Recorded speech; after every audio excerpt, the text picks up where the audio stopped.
Hi, I'm Lee.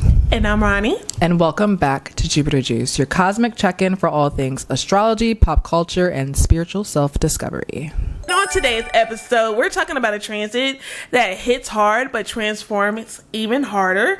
And this transit is Saturn in Aries. Ooh.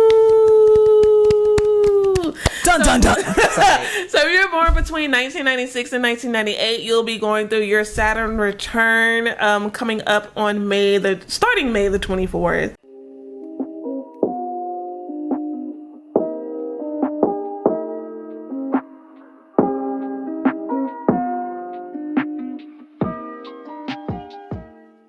Saturn returns are known as a doozy. It's known as a period in your life where you go through deep transformations.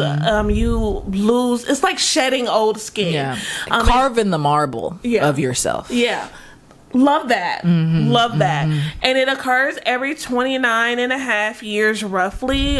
So the last time this occurred, of course, was 1996. Do you remember where you were in 1996? I was barely functioning, and my daddy's, and she wasn't even born. So Lee herself will be going through her Saturn return in Aries. I already went through my Saturn return in Aquarius, so I can speak for a little experience in what it's like to go through a Saturn return, and it's not easy, but we're here to show you how you can alchemize that energy in order to have a successful Saturn return. Yeah. You can always use the energy of Saturn, even though it's a challenge, it can be constructive, and really, it's a marker of adulthood. And it shows up in every major cycle in your adulthood. So right now, your late 20s, that's where you're kind of like, I'm not a kid anymore. I'm getting older. I have to settle down and start a family. It shows up in your, I think, 50s. Yeah, your late 50s going into 60s. Or maybe it's 40s going in, because 27. No, it's like because it's technically every 30 years. Yes. So, yeah. So that's midlife crisis vibes. Yeah. Like, damn, old. And then after that, it's in your 80s, and then you're like, damn, I'm about to die.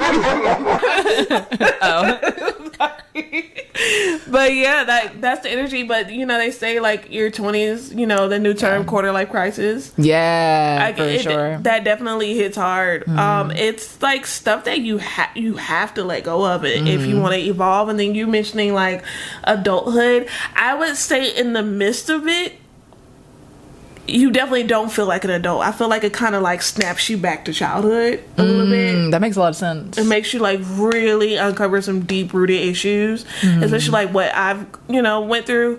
And not even after it, you may not necessarily feel like an adult, but I feel like once the energy like really settles, probably like a year or so, you'll probably feel like more in your body and more in yourself. Yeah, and it makes sense that what you were saying about you get snapped back to childhood, because Saturn does rule over time and like generations. And with transits, me and Rhonnie were just talking about how she was going through what was called her Sade Sati. I'm not a Vedic astrologer. That's not my religion. I don't know. I just like to research it. But your Sade Sati sometimes can correlate with your Saturn return, but it's the period when Saturn transits over your moon. So it's also when it transits right before it gets into your moon, when it's on your moon, and then the sign after your moon, and it lasts 7.5 years. And Rhonnie was going through that during her Saturn return. I'm about to be going through that, or kind of have been going through it. No, I'm about to start going through it, because my moon is in Taurus. So you'll be going through it. So it starts all together. Yeah. Okay. But Saturn returns aren't scary, or they shouldn't be. They're scary. I mean, and Saturn's a scary planet. Saturn's a scary planet because it's a malefic planet, and so malefic planets are known to be definitely the harder of all the planets. It is to build character. I would think of Saturn as like more like militant, like military, discipline.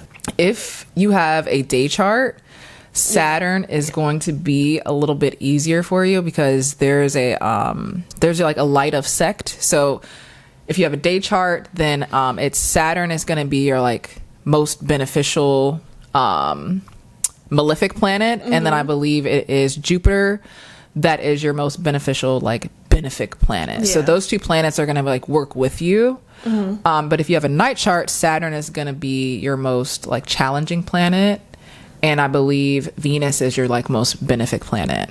The day charts really have to worry about Mars, so it's like that's your most destructive malefic planet in your chart. So anytime you have a Mars transit, that's when it can kind of be like wah wah. I'm so glad, like, even though I have a night chart, so my Saturn return was, I might have to write a movie about it, but no, but you should. That'll be juicy. Yeah, like it's juicy, but I would say I'm glad that I don't have Mars, like, because Mars is like, it's crash out. Yeah. Like crash out or just discipline. And I do notice that like I've struggled with Mars energy all my life. Like even like my early childhood. My family was my upbringing was very kind of tumultuous, and my family was kind of like, we had problems with like aggression and like just very impulsive, very aggressive, very violent family upbringing. And then I kind of struggled with that energy in myself to embody my Mars energy and to really embody like what it means to take hold of your anger and take hold of your drive and really rein it in. Mind you, my Mars is in Capricorn, so it honestly was not that hard. Yeah. So my Mars and Saturn are like kind of tied together anyway, but yeah. Anywho. Hey. Yeah, but it's something to reflect on, man. Yeah. So definitely look to see, because like, you know, if you have a night or day chart, depending on where your sun is. So if your sun is on the lower hemisphere of your chart, you have a night chart. If it's on the upper hemisphere, it's a day chart. So aka houses 1 through 6, that would be a night chart. Houses 7 through 12, that would be a day chart. Let's talk about Saturn. What is Saturn? How does Saturn move? What's his deal, right? I'm sorry, y'all. All right, I'm gonna keep going. But yeah, so what's Saturn's deal? So Saturn is a very slow-moving planet. It's considered a generational planet. Of course, the whole sea of people is going through Saturn return at the same time. So it's not necessarily, in my opinion, it's not necessarily a generational planet. It's more of a social planet. So it's like people that you probably have gone to school with, you know, like the same couple of grades, whatever. But it's a slow-moving planet. It's also like some Greek mythology behind Saturn is Saturn is considered a tyrant amongst the planets along with Uranus. So in Greek mythology, Uranus is the father to Saturn, and Saturn is the father to Jupiter. So the relationship between Uranus and Saturn is, you know, Uranus was basically Uranus and Saturn ate their children, you know, quote unquote. That's really weird. Yeah, there's a picture, that famous picture of him biting the head off. Saturn is like biting the head off his son. Yeah. I don't know if anybody's seen that. He looks like insane, like yeah, so it's like very so this planet can be associated with your relationships that you have with your parents and how you view them. It can also maybe even represent like your upbringing, because especially it can deal, like when you go through your Saturn return, you can deal with like a lot of deep rooted like childhood traumas or things you need to uncover from your childhood. Because the thing is with Saturn return, it is supposed to catapult you into true adulthood. You're not truly, in my opinion, you're not truly an adult before you reach your Saturn return. Like, I can see that. Like, I don't, you know, like as far as like, because this, in order for you to become an adult, you have to shed like those old beliefs. Yeah, I think it's like a graduation. Yeah, it's definitely a graduation energy. So when you're in Saturn energy and you're in a really good place with Saturn, it can show up as forming self-discipline, forming self-respect, It's a lengthy, like, time focused planet. So it shows actually showing up and putting in the work every day, no matter what that looks like. So consistency and just really having integrity and a backbone is basically what I like to say. Saturn does rule the bones. So, but on the flip side, when you notice somebody who is not in Saturn energy, it can really lead to a lot of depression, a lot of melancholy, or not even not in Saturn energy, but in Saturn energy in a way that's more destructive rather than constructive. It can lead to a lot of depression, melancholy, not believing in yourself, being very pessimistic. People do like to associate Saturn, like, and Capricorn, especially energy, with like being pessimistic. Yeah. But I think if they're in their like highest form, they have a really good imagination because they can take what's in their head and create it in reality. Saturn also rules the number 8, and 8 is the affinity symbol. So it's really about, again, just constantly showing up for work, constantly showing up through these cycles. It's like, no matter what it looks like, you're showing up and you're building and you're doing what you got to do. No matter what the results are, you're kind of getting the satisfaction from the work rather than what you get from the work. And that's why the Sun and Saturn are kind of considered they are considered enemy planets to each other, because the Sun is about individuality, it's about boastfulness, it's about letting yourself shine and creation in that way, whereas Saturn is more so about for the greater good of the whole, or showing up and building things not for the recognition of it or not for the pleasure even in it. It's more so they're kind of pain focused. Like they get that satisfaction out of pain. It's like the grit. It's like going to the gym and your muscles are burning and aching, and it's like a good but bad feeling.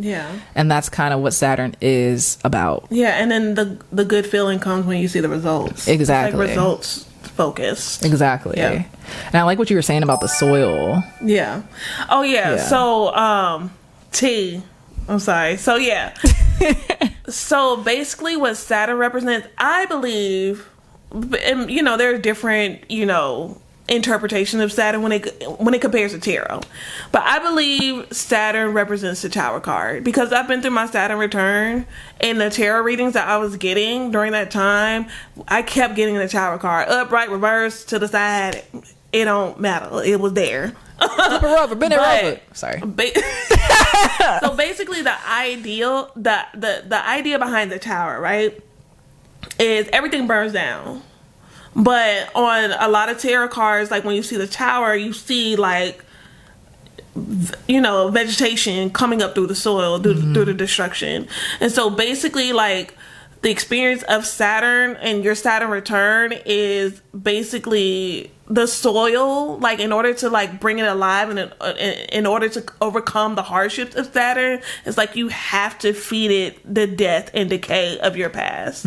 So basically your past and you killing that off and you evolving from it is enriching the soil, and then also like setting the foundation, like you killing that off is setting the foundation for your next stage in life. Because the thing is, it's like your Saturn return is basically bringing you from, I guess, like the fool or the inexperienced into more of a teacher, and then after the teacher, you're more of like a sage, or like, you know what I'm saying? And even more to your point, the card directly after the Tower is an Aquarius card, the Star. The Star. And so Capricorn comes before Aquarius, just saying. So I don't know. I think your theory is like amazing. Like so even after, right, it makes even sense. After the Tower card is the Star card. The Star is all about healing and like using that energy from the Tower to basically shine and turn into a whole different version of who you were before. You're not who you were before you hit the Tower.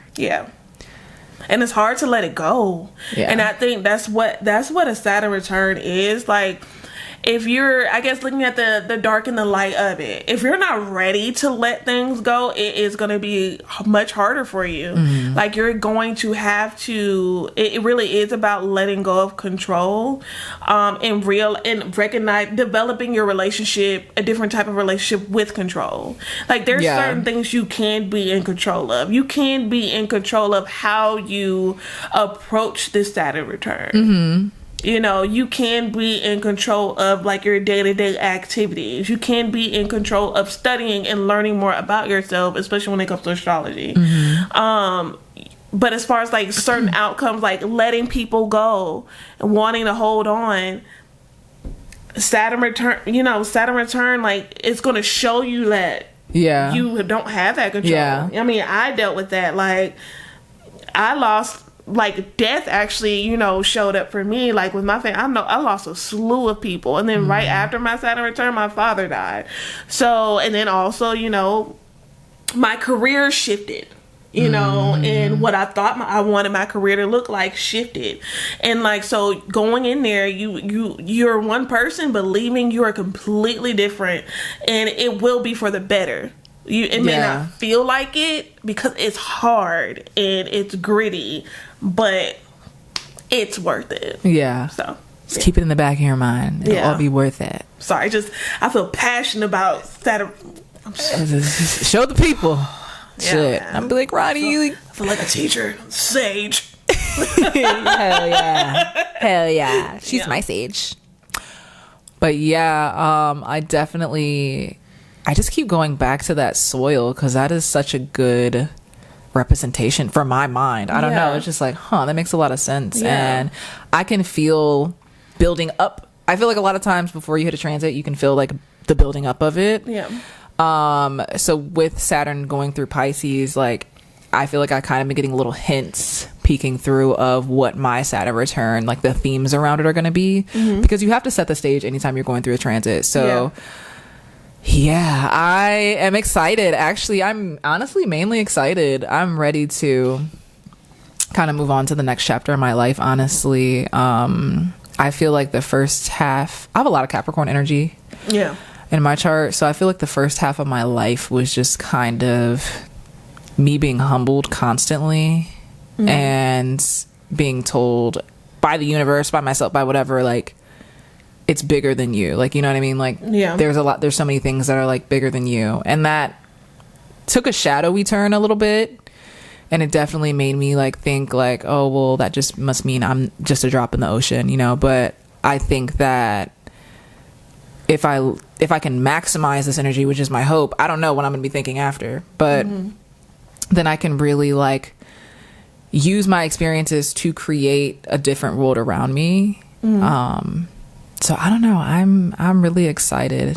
It's in my 5th house, creation. I hope to create a lot of great things. I mean, I think, honestly, I feel very excited. I'm not going through a Saturn return, but Saturn will be transiting both of our 5th houses, and where I am in life, you know, like, I'm not too far off from my Saturn return.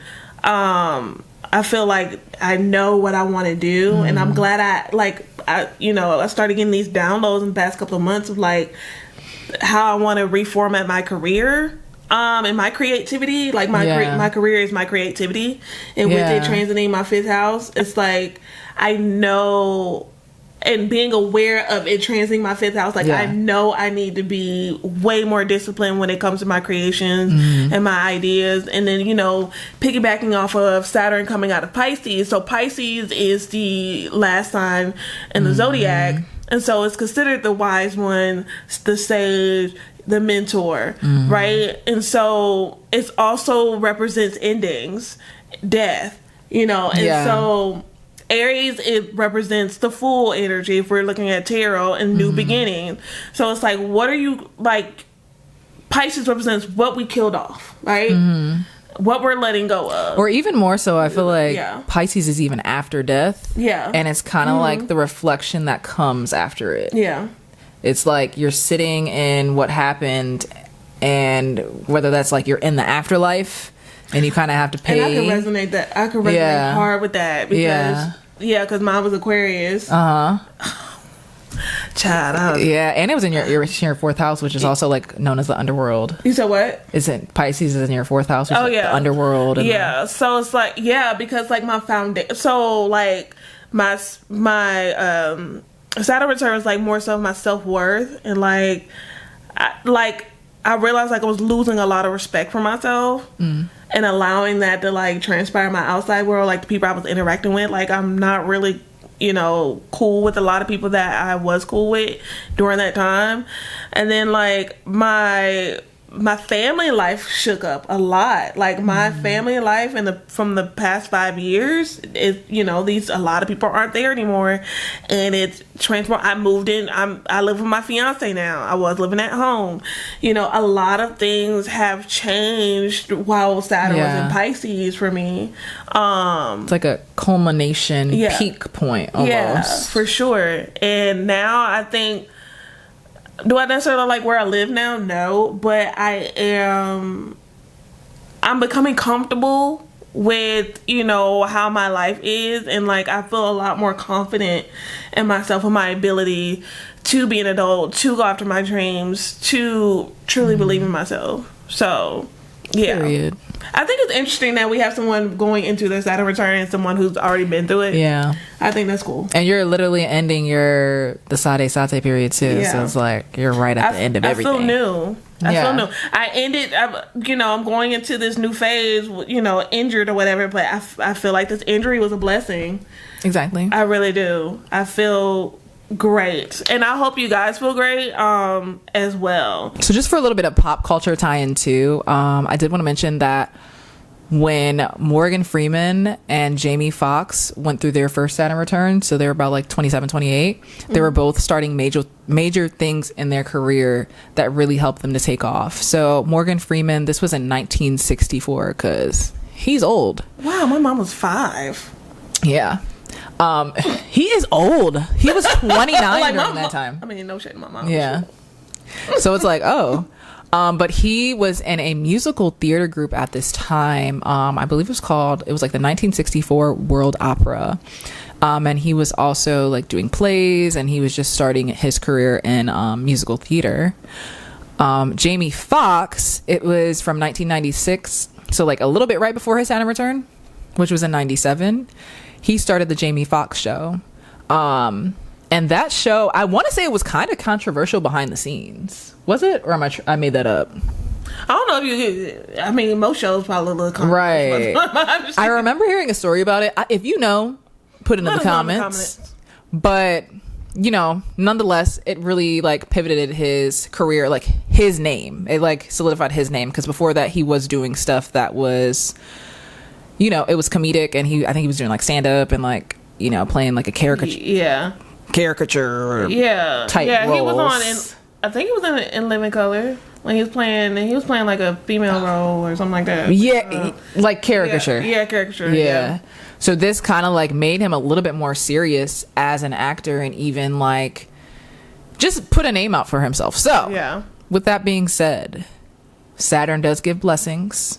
They do say that, and rewards, and it can be constructive just as long as you kind of take it seriously and really buckle down. Yeah. So you want to hear about Saturn and Aries? Yeah. Saturn and Aries. Okay. So let's look at how the energies work together. So we have Saturn. Saturn is a slow moving planet. It's about building bit by bit over time, right? Just to simply put it, right? Then we have Aries. Aries, it's uncontained energy. It is the first in the zodiac. So that means it's the full energy, like we explained earlier. It's naive, a bit. Yeah. And so it's all about pride when it comes to Aries, and showing up, showing out, wanting to be recognized, right?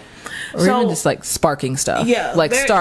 Start, go. Yeah. Okay, I'm done with this. Now what's next? What's next? And so with Saturn, let's look at both of these energies and how you can alchemize the energies together, right?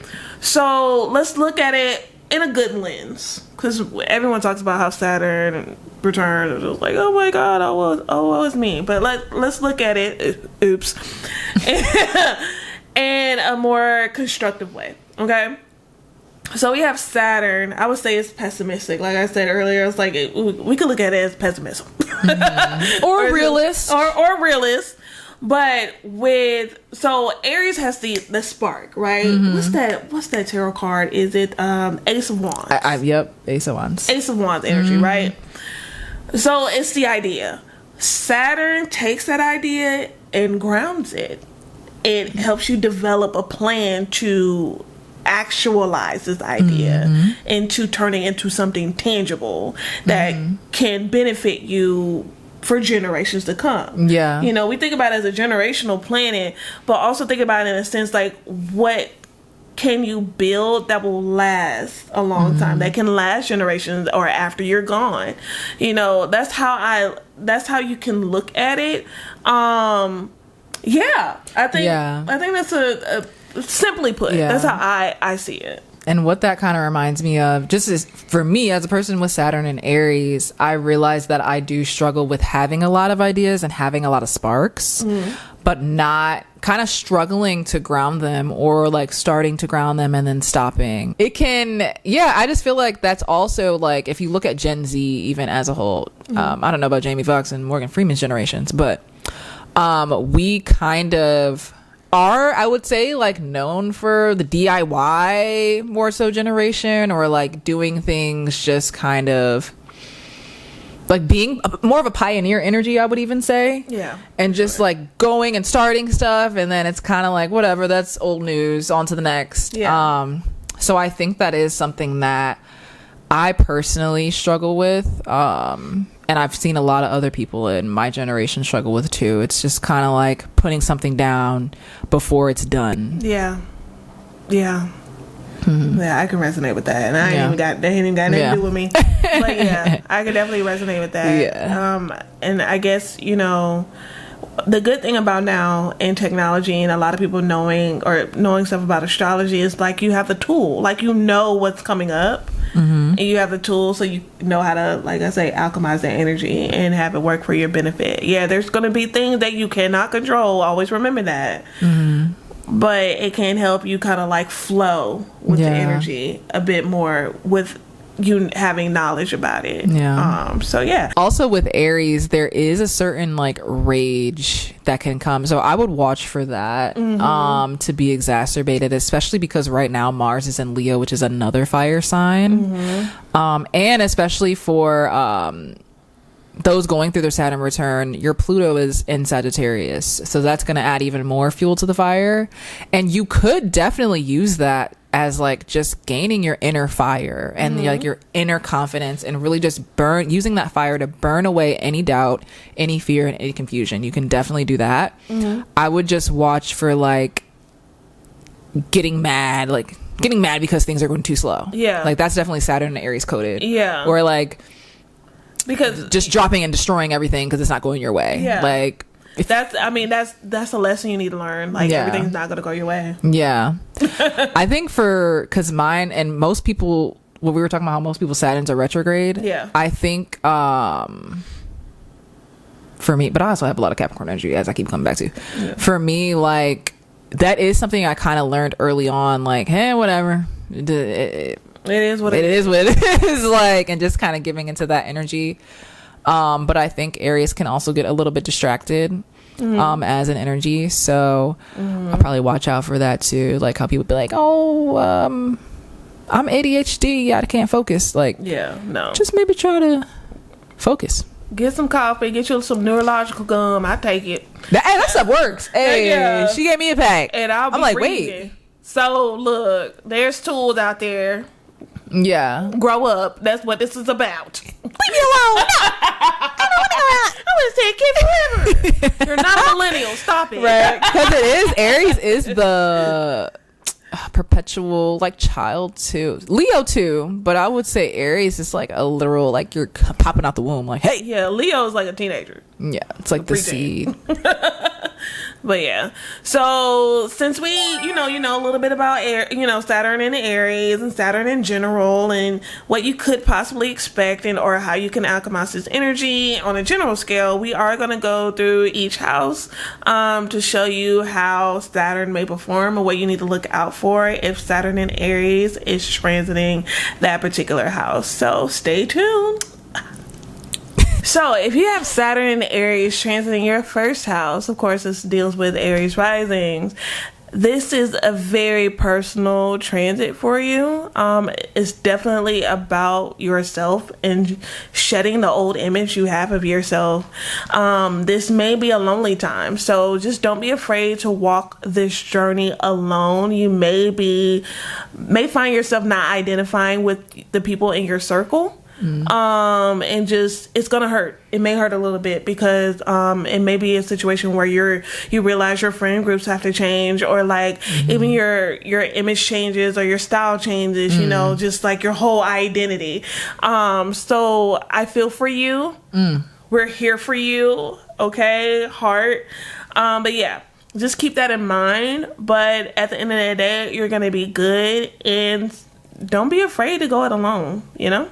Alrighty, so Saturn and Aries transiting in the second house. This will be affecting those who have Pisces rising. So the second house deals with worth, material gains, things like that. So this transit will be pushing you to confront your relationship when it comes to your self-worth and your idea when it comes to money.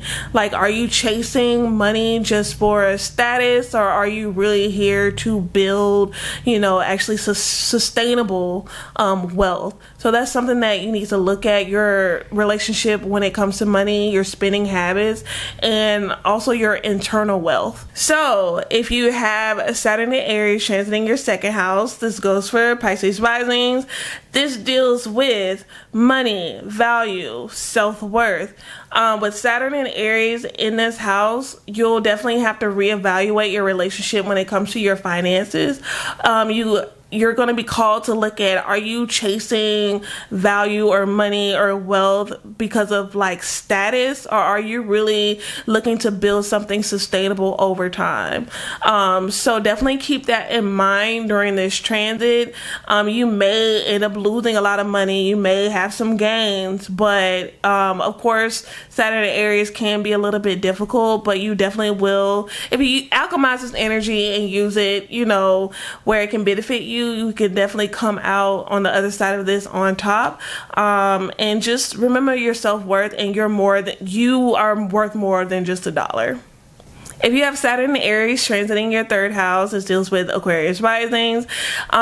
This transit will deal with subjects around communication, siblings, and thought patterns.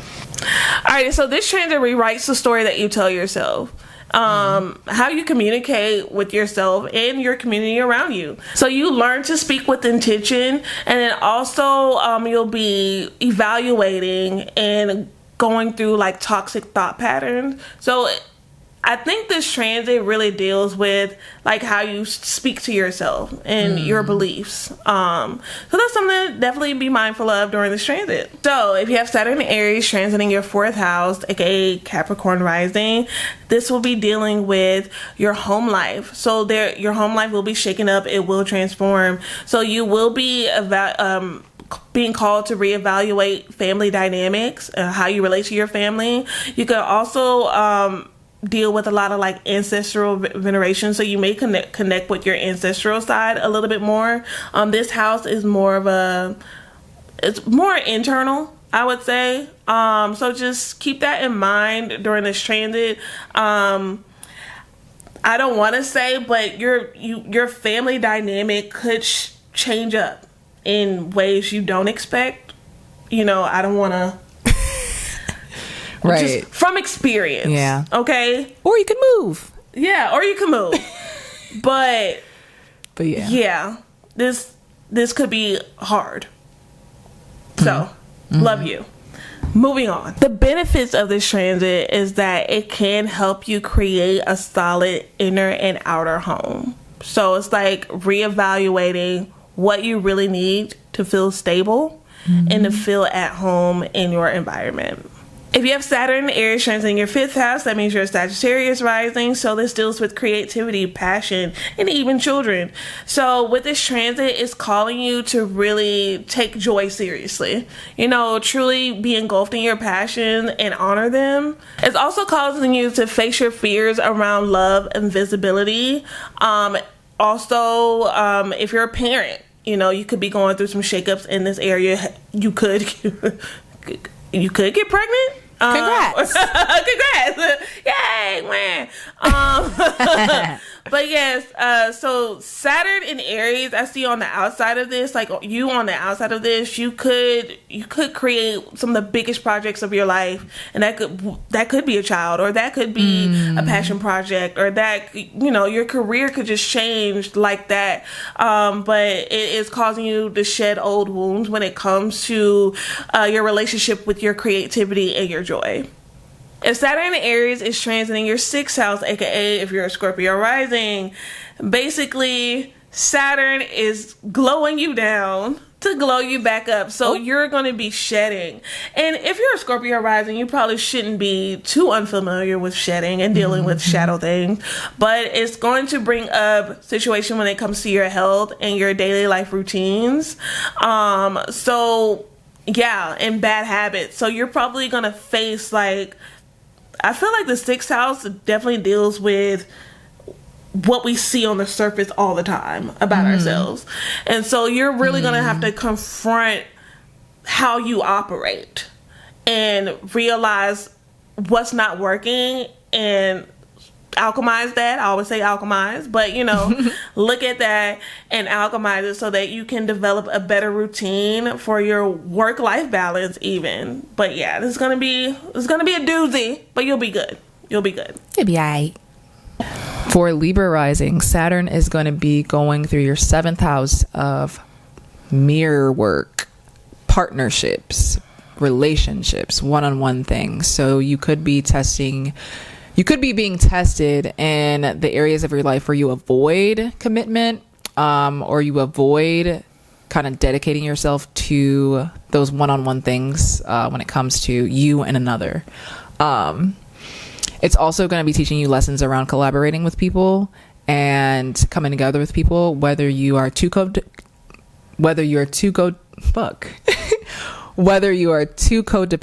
on someone else or you're very hyper independent. It's going to balance you out, and it's going to make sure that you are really learning the lessons and what it means to relate to someone else or something else. For Virgo risings, Saturn will be transiting through your 8th house. This is going to teach you a lesson around power, how you show up and establish your power. You might get into some occult things. You might get a little witchy. Embrace that.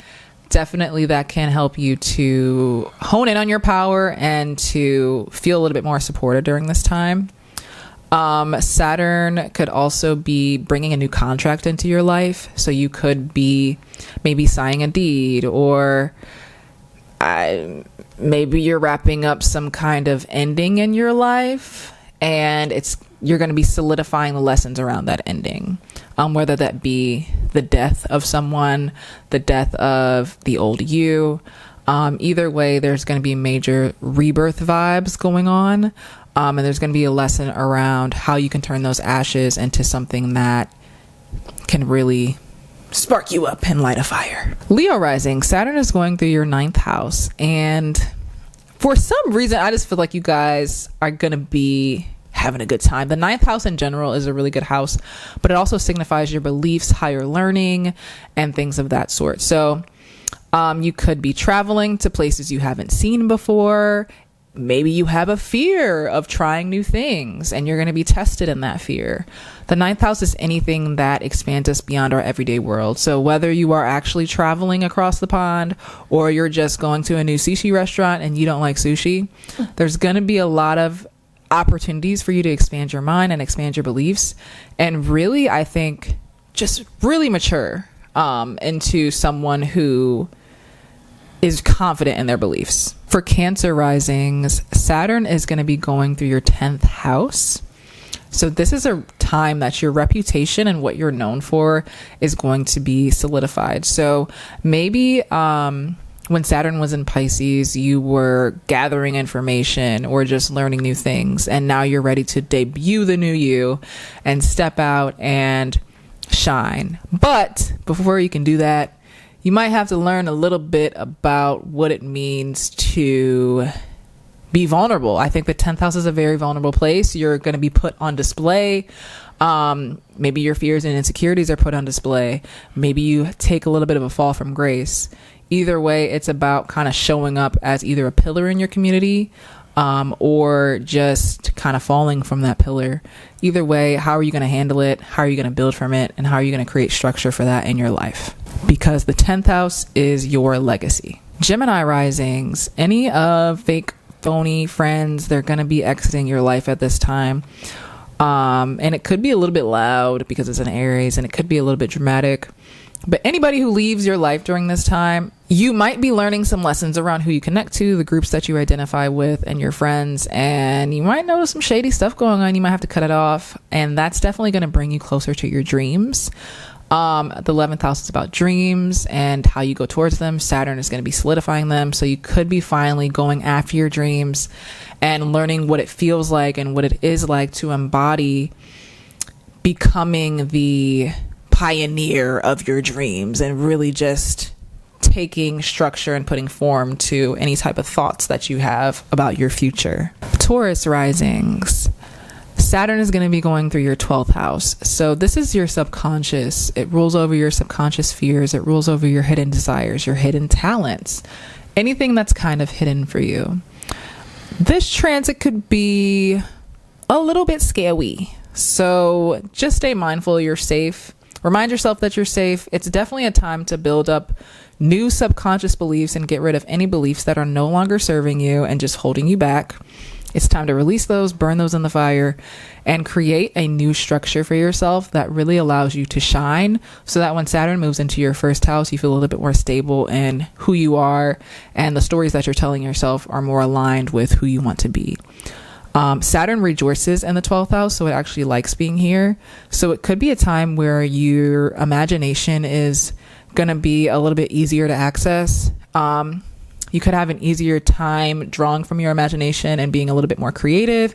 As a Taurus rising, you probably have that Venusian creative energy. So you definitely could be getting some random sparks of inspiration and creativity as well.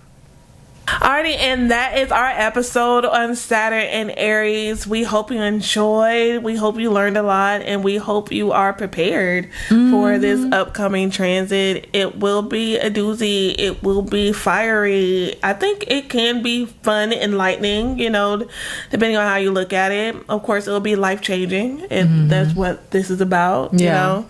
So I really hope you enjoyed. Also, make sure you download our freebie, which is called Sipping on Stardust. So basically, this is the birth chart guide where you can learn a lot about your birth chart, and you actually have in your hands, your birth chart that you can write out, or you can, do that for other people and things like that. But I think it's a really great tool for you to have as you're, along your journey, learning about your birth chart and astrology and the world around you. So, yeah. Yes. Go download it right now. Yeah. Okay. And then, of course, also make sure you like, comment, and subscribe on this video, and then hit that notification bell so you're always notified once we drop a new video. But other than that, my name is Rhonnie. And I'm Lee. And thank you so much for watching Jupiter Juice. We'll see you guys next time. Bye. Stay juicy. That was cute. Okay, let me